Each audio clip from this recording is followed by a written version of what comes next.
This year's Texas Legislature dealt with some familiar topics, but like every session, this one had its own unique personality. For farm and ranch families, that meant playing a little more defense than in 2011, making sure unfavorable laws didn't make it to the governor's desk. Perfect example was House Bill 2748, which would have changed the way a private company, like a pipeline, becomes a common carrier, giving them the right to condemn land. The Texas Farm Bureau immediately activated the grassroots network through CapWiz, social media outlets, and phone calls to make all of our members aware that this bill wasn't what we could support. After representatives heard from a flood of concerned constituents, the bill died on the House floor. The major issue of the session was funding the state water plan. Lawmakers are ultimately going to leave it up to the voters. They set aside $2 billion from the rainy day fund, but Texans will have a vote in November on a constitutional amendment to actually create the water fund. If approved, the money would fund state water projects over the next 50 years. We pushed for putting language in the bill that said 10% would go to rural political subdivisions and to agricultural irrigation conservation projects.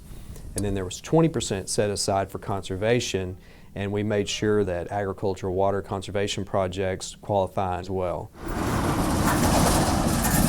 2 bills were passed to help rebuild roads damaged by energy exploration, primarily oil and gas.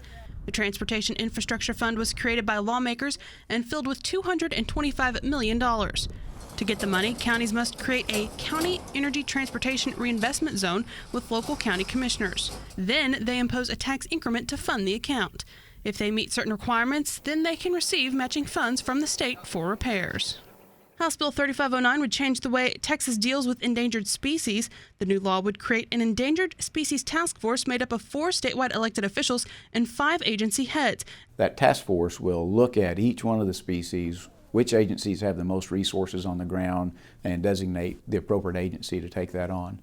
Other highlights of the session include making sure only legitimate farmers and ranchers can purchase farm-registered license plates, limiting the authority to implement an animal disease traceability program, and continuing to fight for local groundwater control.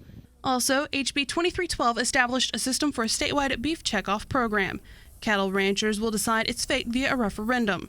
The session is a testimony to the importance and influence of grassroots politics. The one thing that we always have that some of these other folks don't have is over 200 county farm bureaus. All of our county farm bureau board members, our leadership, who actually live in those districts and vote for those elected officials. You cannot overemphasize the importance of that.